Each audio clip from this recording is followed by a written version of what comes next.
नमस्कार, NB news देख रहे हैं आप। मैं हूं आपके साथ पल्लवी राजपूत और हमारे खास कार्यक्रम बड़ी खबरों में आप सभी का स्वागत है। आइए बढ़ते हैं खबरों की ओर। अमेरिकी राष्ट्रपति डोनाल्ड ट्रंप के समर्थकों ने अमेरिकी संसद भवन परिसर को युद्ध के मैदान में तब्दील कर दिया। वहां सुरक्षा कर्मियों और प्रदर्शनकारियों के बीच हिंसक झड़पें हुई। संसद परिसर में गोलियां भी चलाई गई, जिसमें एक महिला की मौत हो चुकी है। चुनौतीपूर्ण हालात से निपट रहे सुरक्षा अधिकारियों ने प्रदर्शनकारियों पर बंदूकें तान दी। दूसरी तरफ सांसदों को गैस मास्क पहनाया गया। उपद्रवी प्रदर्शनकारियों को संसद भवन पर चढ़ते देखा गया। प्रदर्शनकारियों ने कैपिटल बिल्डिंग की खिड़कियों के शीशे भी तोड़े। इस तरह ट्रंप समर्थकों ने अमेरिकी चुनाव को पलटने की दिशा में जबरदस्त तरीके से हिंसक कार्रवाई की और माहौल को अराजक बना दिया। ट्रंप का नीला झंडा लहराते और उनके अभियान का लाल टोपी पहने एक भीड़ ने वहां उपद्रव फैलाने की कोशिश की और संसद हॉल में घुसने तक की कोशिश की गई। थोड़ी ही देर में दंगाई अपने मूल मकसद में कामयाब होते दिखे, जब डेमोक्रेट जो बाइडेन की जीत पर संसद की मुहर लगाने के लिए बुलाई गई बैठक को रोक दिया गया। सांसदों को फौरन गैस मास्क दिए गए ताकि उन्हें आंसू गैस के प्रभाव से बचाया जा सके। फिर उन्हें तुरंत सदन से निकालकर सुरक्षित ठिकाने पर पहुंचाया गया। इन सब के बीच अमेरिकी राष्ट्रपति डोनाल्ड ट्रंप ने इन प्रदर्शनकारियों से वापस अपने घर जाने की अपील भी की।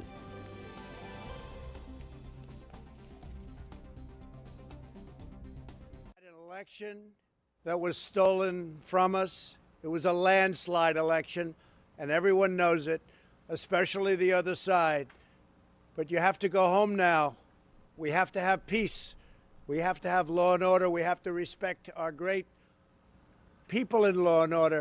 We don't want anybody hurt. It's a very tough period of time. There's never been a time like this where such a thing happened, where they could take it away from all of us, from me, from you, from our country. This was a fraudulent election, but we can't play into the hands of these people. We have to have peace. So go home. We love you. You're very special. You've seen what happens. You see the way others are treated that are so bad and so evil. I know how you feel, but go.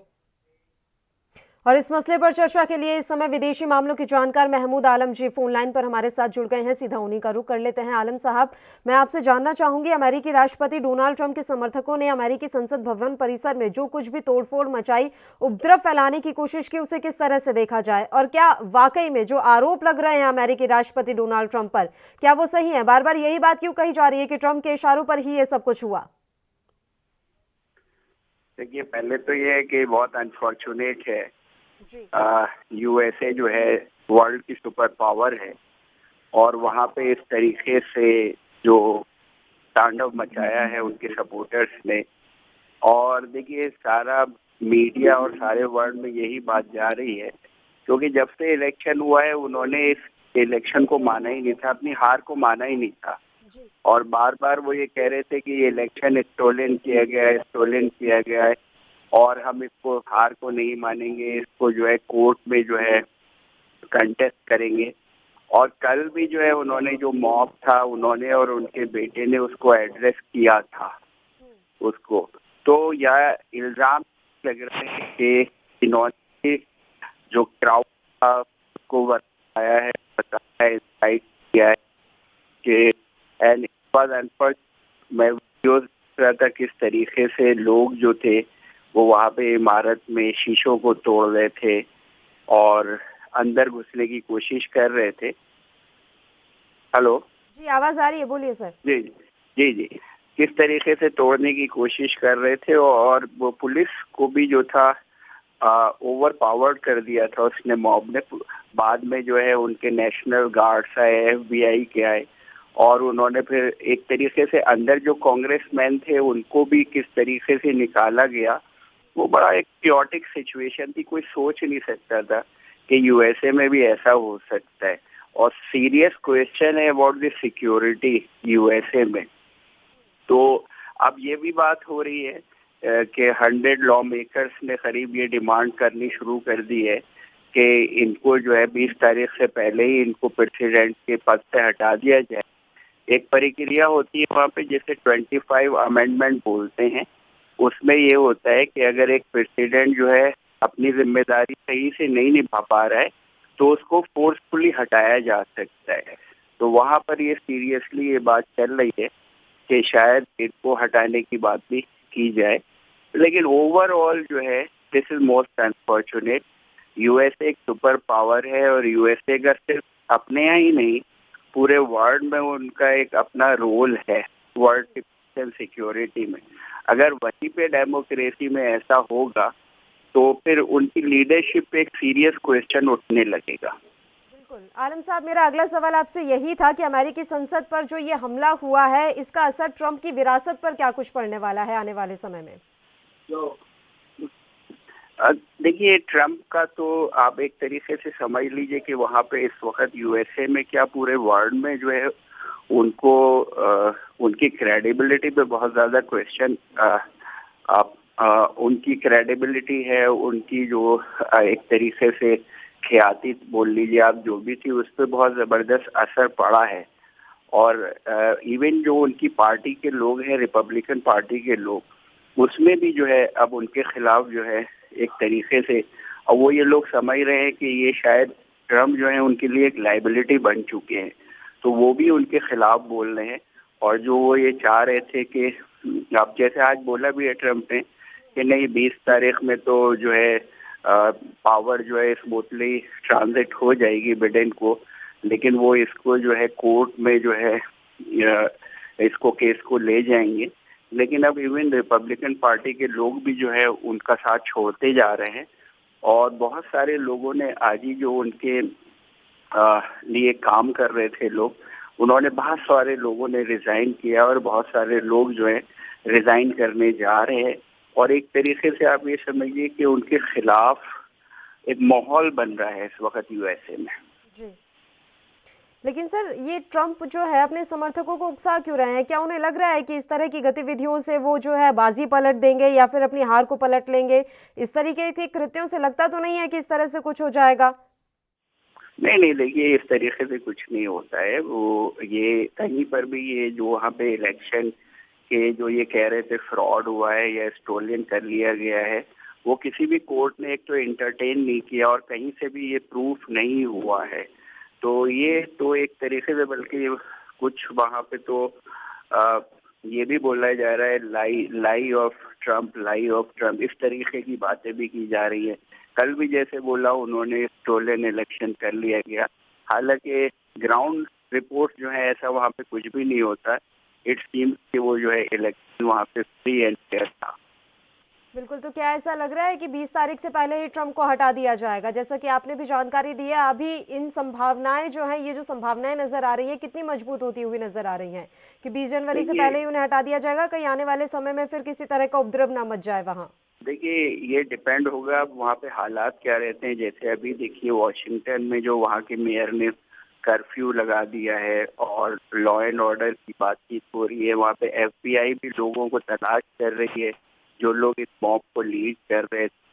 तो ये depend होगा वहाँ पे किस तरीके से situation develop होती है। अगर सिचुएशन और फर्दर एक्टिवेट होती है तो मुझे लग रहा है शायद ट्रम्प को जो है 25 के वहाँ पे शायद यूज हो और उनको वक्त से पहले फोर्सफुली शायद हटा दिया जाए। ये लेट्स वेट एंड वॉच। ये बातें कही जा रही है सर कि महाभियोग लाने की तैयारियां जो है शुरू हो चुकी है, लेकिन क्या पर्याप्त संख्या है? ये बड़ा सवाल है कि उन्हें अगर बीच से हटाना है तो ट्रंप को हटाने के लिए पर्याप्त सदस्यों की संख्या वहां पर है या नहीं? देखिए, वो मैं यही बोल रहा था आपसे कि देखिए वहाँ पे इवन रिपब्लिकन पार्टी जो है जिससे ये ट्रम्प हैं, वहाँ पर भी लोगों में जो वहाँ के लॉ मेकर्स हैं और वहाँ पे सेनेटर्स जो हैं, उनमें भी ये इस तरीके की भावना जा रही है कि ये जो रिपब्लिकन पार्टी के लिए बड़ा एम्ब्रेसिंग सिचुएशन हो रही है और अब जो है ट्रम्प जो है उनके लिए लाइबिलिटी बनते चले जा रहे हैं। तो अगर ये सिचुएशन जो मैं आपसे बोल रहा हूँ अगर फर्दर एक्टिवेट होती है तो इवन मुझे लग रहा है शायद रिपब्लिकन पार्टी वाले भी उनका साथ ना दें। ये तो खैर आने वाला वक्त बताएगा। बहुत बहुत शुक्रिया महमूद आलम जी, आप हमारे साथ जुड़े इस खबर पर तमाम चर्चा के लिए, तमाम अहम जानकारी आपने हम तक पहुंचाई है। तो आपको बता दें कि अमेरिकी राष्ट्रपति डोनाल्ड ट्रंप के समर्थकों ने अमेरिकी संसद भवन परिसर को युद्ध के मैदान में तब्दील कर दिया। वहां सुरक्षा कर्मियों और प्रदर्शनकारियों के बीच हिंसक झड़पें हुई हैं। हालांकि अभी कर्फ्यू लगा दिया गया है और पूरी सुरक्षा जो है बढ़ती जा रही है, लेकिन बड़ी बात यह है कि 200 साल बाद इस तरह की गतिविधि संसद परिसर में देखने को मिली है, जहाँ संसद परिसर में गोलियां चलाई गई, एक महिला की मौत भी हुई। चुनौतीपूर्ण हालात से निपट रहे सुरक्षा अधिकारियों ने प्रदर्शनकारियों पर बंदूकें तक तान दी। दूसरी तरफ सांसदों को गैस मास्क पहनाया गया है। बताया जा रहा है कि बस संसद की कार्यवाही को रोकने के लिए इस तरह की जो हरकत है उसे अंजाम दिया गया है और रिपब्लिकन नेता लोकतंत्र पर हुए इस हमले के बाद अब डोनाल्ड ट्रंप को बाहर करने की मांग करने लगे हैं।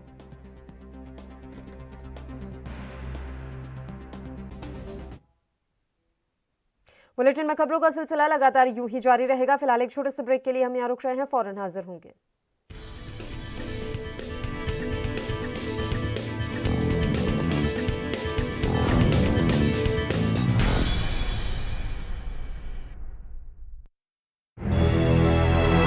लखनऊ से लेकर चंडीगढ़ तक, मुंबई से लेकर रायपुर तक, क्या है राजनीति की हलचल, क्या है समाज का मिजाज। राजधानी लाइव, हमारी नजर, आपका फैसला, हर रोज सुबह 8 बजे सिर्फ ANP न्यूज पर।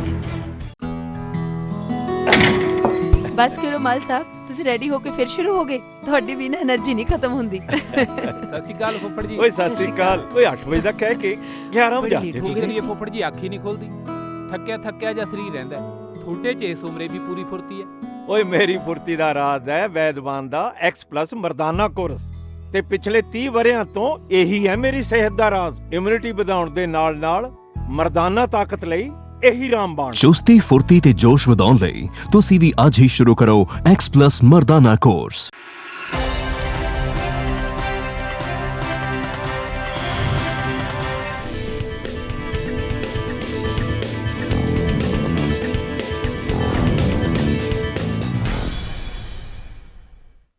ब्रेक के बाद एक बार फिर से आप सभी का स्वागत है। बढ़ते हैं अगली खबर की ओर। देश में कोरोना टीकाकरण अभियान की शुरुआत से पहले केंद्रीय स्वास्थ्य मंत्री डॉक्टर हर्षवर्धन ने सभी प्रदेशों के स्वास्थ्य मंत्रियों से वीडियो कॉन्फ्रेंसिंग के जरिए बात की। इस दौरान डॉक्टर हर्षवर्धन ने कहा कि हमें पहले अपने कोविड योद्धाओं की सराहना करनी चाहिए। हम अपने स्वास्थ्य कर्मचारियों और वैज्ञानिकों को समान रूप से सलाम कर रहे हैं। केंद्रीय स्वास्थ्य मंत्री डॉक्टर हर्षवर्धन ने कहा कि शोध कार्य से लेकर वैक्सीन तक हमने बहुत यात्रा की। लगभग 30 वैक्सीन उम्मीदवार भारत में हैं, जिनमें से 7 ट्रायल फेज में हैं। 7 में से 2 टीकों को आपातकालीन उपयोग की मंजूरी मिली है। हम जल्द ही प्रक्रिया शुरू करेंगे। हम भारत भर में कल से ड्राई रन शुरू करने जा रहे हैं।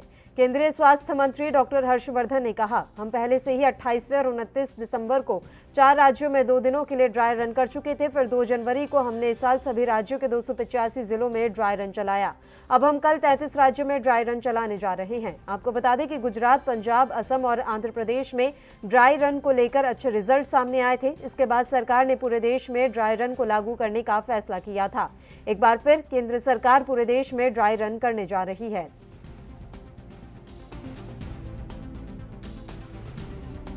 हम कर रहे हैं, सारे देश ने लगभग 17 करोड़ टेस्ट कर लिए हैं और इस संदर्भ में ये सब कुछ निश्चित रूप से हम सबको, जो लोग इस कोविड काल में जिनको अपने प्राण गंवाने पड़े, चाहे वो कोविड से प्रभावित मरीज थे, चाहे वो हम सबके साथी कोविड वॉरियर्स थे, उन सब के लिए हम सबको बहुत दुख है, कष्ट है।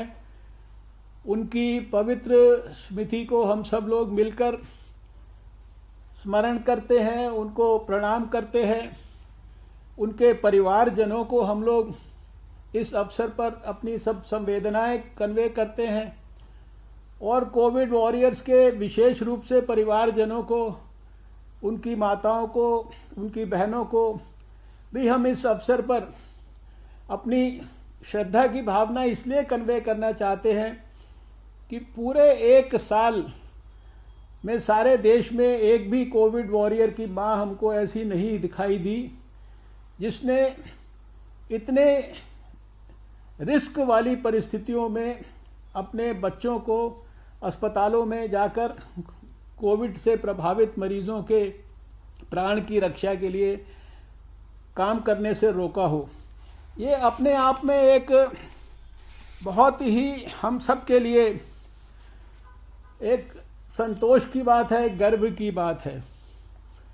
अभी आज जहां एक तरफ हम 2020 को पलट कर देख रहे हैं, अपने डॉक्टरों को सैल्यूट कर रहे हैं, अपने हेल्थ वर्कर्स को सैल्यूट कर रहे हैं, अपने फ्रंट लाइन वर्कर्स को सैल्यूट कर रहे हैं। और उसके साथ साथ हम अपने वैज्ञानिकों को भी सैल्यूट कर रहे हैं। और इस खबर पर तमाम जानकारी के साथ राजीव तिवारी दिल्ली से हमारे संवाददाता इस समय फोन लाइन पर जुड़ गए हैं। सीधा उन्हीं का रुख कर लेते हैं। राजीव, कल से पूरे देश में ड्राई रन की शुरुआत होने वाली है, ऐसे में दिल्ली सरकार ने क्या कुछ तैयारी कर रखी है, आपसे जानकारी चाहेंगे।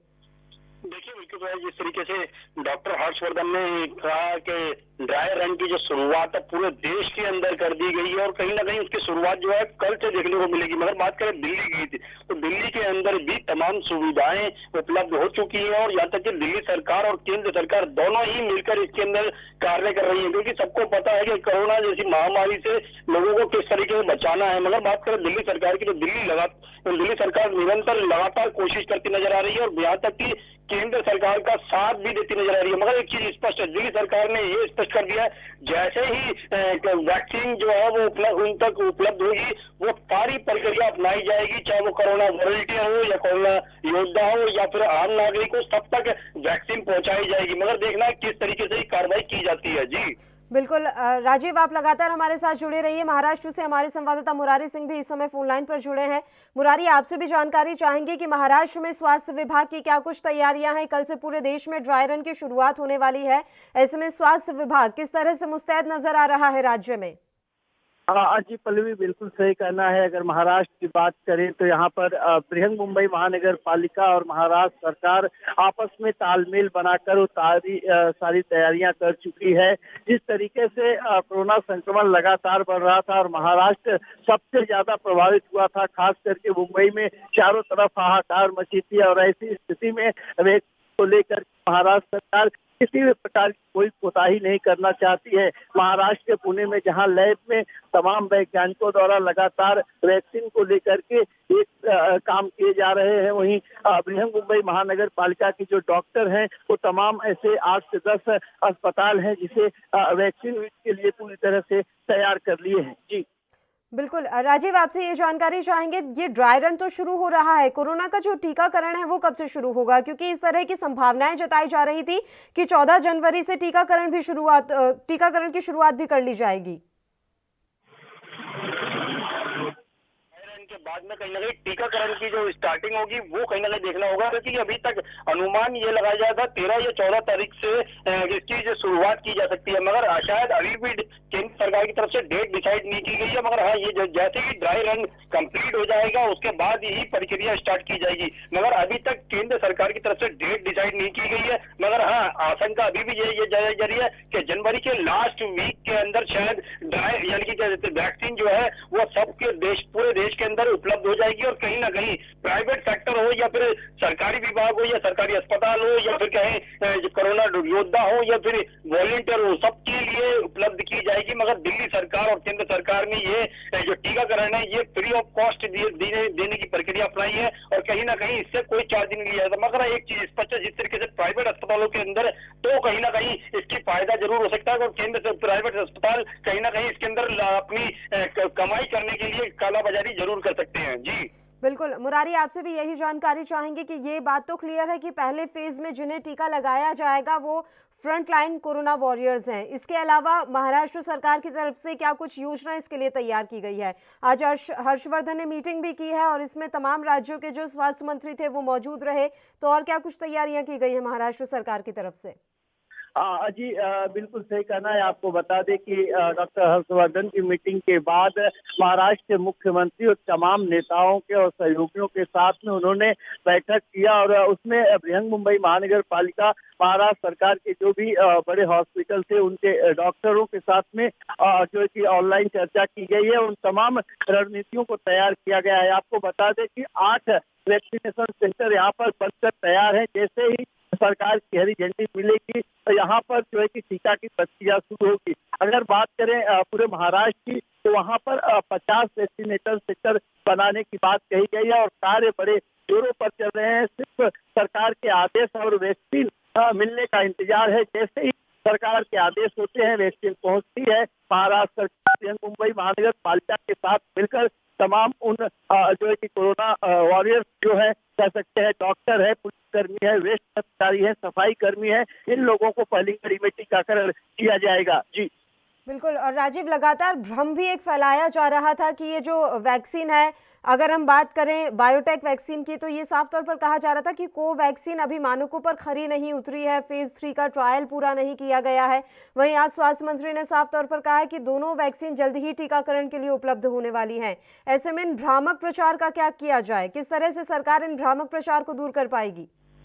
देखिए बिल्कुल जिस तरीके से बात करें दोनों ही वैक्सीन की, तो दोनों वैक्सीन बिल्कुल तैयार हो चुकी है। यहाँ तक कि इसके अंदर जो भ्रम फैलाया जा रहा है उससे कहीं ना कहीं बचने की जरूरत है, क्योंकि भ्रम के द्वारा ही कहीं ना कहीं लोगों को कंफ्यूज किया जाएगा और कंफ्यूज के द्वारा ही कहीं ना कहीं लोगों को लूटने का काम भी शुरू किया जाएगा और बेवकूफ बनाने का भी काम किया जाएगा। मगर बात करें जिस तरीके से वैक्सीन की, तो वैक्सीन के लिए सरकार की तरफ से पूरी कोशिश की जा रही है कि किसी को भी भ्रम फैलाने का मौका ना मिले और कहीं ना कहीं लोगों को जागरूक करने के लिए पहले ही इस तरीके की प्रक्रिया अपनाई जा रही है ताकि लोगों तक इस तरीके का भ्रम ना फैले। मगर बात करें जिस तरीके से साइबर की भी, तो कहीं ना कहीं दिल्ली पुलिस की तरफ से भी ये कोशिश की जा रही है कि दिल्ली पुलिस भी साइबर जो क्राइम है, यानी कि उसको जो वैक्सीन के नाम पर कहीं ना कहीं अपनी जेब भरने का काम कर सकता है, लोगों को लूटने का काम कर सकता है, तो उससे बचाने के लिए भी हर तरीके के जागरूक किया जा रहा है। क्योंकि सोशल मीडिया के अंदर कई बार ये देखने को मिलता है कि वैक्सीन लोगों को जल्दी पहुंचाने के चक्कर में कहीं ना कहीं लूटने का काम भी शुरू कर दिया जाता है।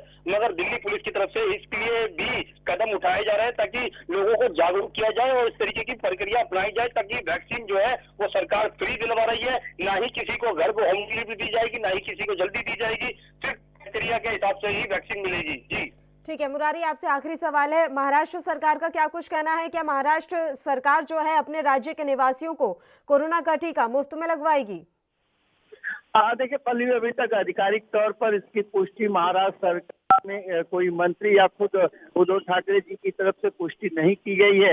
लेकिन जिस तरीके से आज की बैठक हुई है, कहना गलत नहीं होगा कि टीका को लेकर के महाराष्ट्र सरकार काफी गंभीर है, वो जरूर इस मामले पर चर्चा की है। हालांकि आधिकारिक तौर पर पुष्टि नहीं हो पाई है कि इस मीटिंग के बीच में क्या चर्चाएं हुई है, लेकिन जिस तरीके से स्थिति खराब हुई है और अभी भी काफी खराब है और स्थिति अगर पैसे का टीकाकरण होता है और प्राइवेट अस्पतालों में इसका टीका दिया जाता है तो काफी बड़े पैमाने पर यहाँ जो कह सकते हैं कि घोटाला देखने को मिल सकता है, क्योंकि लोग काफी हैरान परेशान है और कई लोगों ने अपने जो कि परिवार के लोगों को खो चुका है। ऐसे में सारे लोग चाहेंगे वैक्सीन के लिए, लेकिन महाराष्ट्र सरकार और बीएमसी ने नए गाइडलाइन के तहत जिस तरीके की रणनीति अपनाई है, आने वाले समय में अगर वैक्सीन मिलती है प्रॉपर तरीके से तो किसी भी प्रकार की कोई दिक्कत नहीं होगी। जी बहुत बहुत शुक्रिया मुरारी आपका, आप तमाम जानकारी देने के लिए हमारे साथ जुड़े। राजीव, हम आपसे ये भी जानना चाहेंगे, देखिए 30 अलग अलग वैक्सीन